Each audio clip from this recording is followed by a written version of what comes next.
युगों से जिसे हम भुलाए पहचान की कोई मोहताज नहीं है। जोम स्टूडियो और जावेद हबीब इनकी फ्रेंचाइजी है।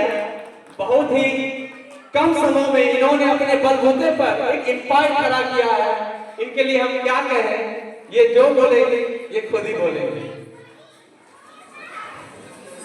जय अभिवड़न जी। आज अभिवड़न जयंती मनाया जा रहा है और बहुत सौभाग्य की बात है कि हमें आमंत्रित करके इतना खूबसूरत स्टेज पे हमें मतलब मौका दिया जा रहा है। इसके लिए मैं बहुत आभारी हूँ। मेरा नाम संगीता और यहाँ लोग हमें जूम स्टूडियो के नाम से जानते हैं। मतलब नाम से लोग बहुत कम जानते हैं। तो मैं यहाँ तो 2001 में यहाँ आई थी और मुझे भी नहीं पता था कि मैं यहाँ तक पहुँच पाऊँगी, क्योंकि हम हैं और हमारे 3 बच्चे हैं। तो बहुत संघर्ष करके मतलब छोटा मैं जब यहाँ आई थी तो एक छोटा ब्यूटी पार्लर डाला। तो वहाँ से हमारा सपना शुरू हुआ। हमारे बच्चे बड़े हुए, तीनों पढ़े लिखे और मतलब गार्जियन सपोर्ट नहीं होने के कारण मैं अपने बच्चे को बाहर नहीं भेज पाई। लेकिन मैं सोची कि चलो अब मैं ही सब कुछ करूँगी। तो फिर अपने बच्चे को धीरे धीरे बिजनेस में लाई, एक रूम में स्टूडियो डाली और उस स्टूडियो से आप सबकी सपोर्ट और ईश्वर की कृपा से मतलब एक पार्लर से 2 पार्लर, फिर मैं मकान भी बनाई। उसके बाद फिर बच्चे बड़े हुए तो लगा कि भाई इतना सा छोटा सा बिजनेस है, बच्चे कैसे मतलब हम चाहते थे कि जो संघर्ष मैं की वो हमारे बच्चे नहीं करे। ठीक है, तो फिर मैं प्लान की बच्चे के साथ कि बाबू को अब तो मतलब बिजनेस में ही आगे बढ़ना है। फिर छोटे बच्चे को बाहर भेजे, गया तो 2 बच्चे, लेकिन धीरे धीरे सारे वापस आए। तीनों के तीनों आज बेगूसराय में हैं। तो फिर मैं सोची कि बिजनेस को ही आगे बढ़ाया जाए। फिर मैं जावेद हबीब का फ्रेंचाइजी ली, तो एक फ्रेंचाइजी तो हुआ है, फिर पता चला कि दूसरा फ्रेंचाइजी कोई और लेने वाला है।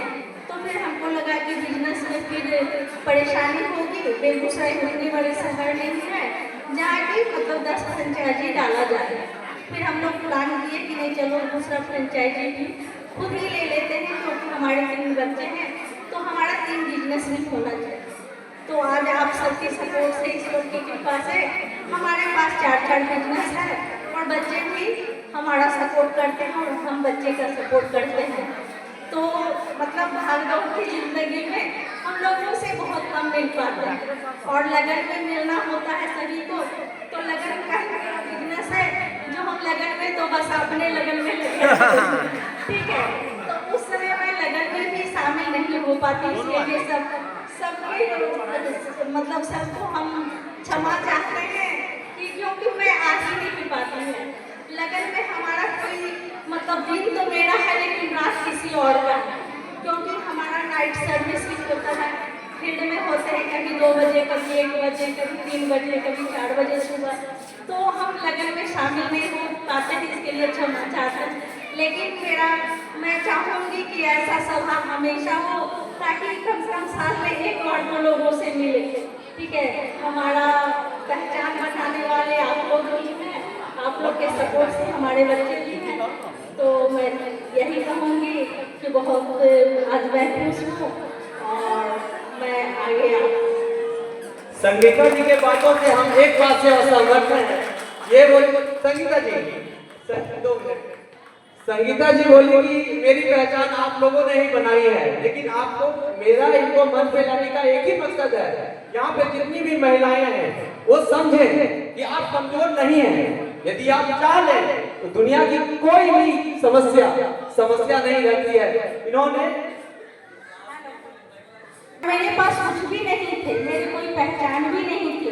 इतनी बड़ी बेगूसराय में मैं रेंट पे आई थी और मुझे नहीं पता था, लेकिन हिम्मत नहीं हारी। जिंदगी में बहुत कुछ हुआ, बहुत उतार चढ़ाव आया। मैं बेगूसराय में जूम 2 खोली थी जिसका लागत उस समय 25 लाख था और उसमें आग लग गई, घर में चोरी हो गई, सब लोग बोले कि अब बिजनेस करना बंद कर दो, जो छोटा सा पार्लर है उसी को चलाओ, अपने बच्चे को पालो। लेकिन मेरा कहना था कि नहीं, यह बिजनेस कौन शुरू किया था, मेरे पास कुछ भी नहीं था। इस बिजनेस को हम स्टार्ट किए थे, आज गया तो क्या हुआ, फिर मेहनत करेंगे फिर बिजनेस आएगा और हम अपने बच्चे को अच्छा से अच्छा संस्कार देंगे, अच्छा से अच्छा व्यवहार सिखाएंगे और बिजनेस करवाएंगे। तो बस हिम्मत नहीं हारना है और हम यही कहेंगे, कोई भी लेडीज हो या बच्चियां हो, कोई एजुकेशन हो, लेकिन साइड से जो एजुकेशन मिलता हो उसे भी लो। कब काम आ जाएगा मुझे नहीं, किसी को नहीं पता, मुझे भी नहीं पता था। जब मैं बेगूसराय आई थी, मैं हाउसवाइफ थी, मैं कपूरी स्थान नहीं जानती थी कि कपूरी स्थान कहाँ पे है। रिक्शा से आना और रिक्शा से जाना यही मेरा जिंदगी था।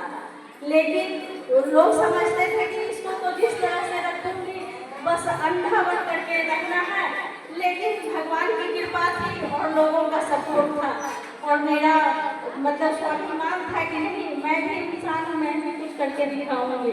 तो मैं सबसे रिक्वेस्ट करूंगी कि सब अपने अपने एजुकेशन के साथ कुछ और एक्स्ट्रा करें, कब आपको जरूरत पड़ जाए किसी को नहीं पता।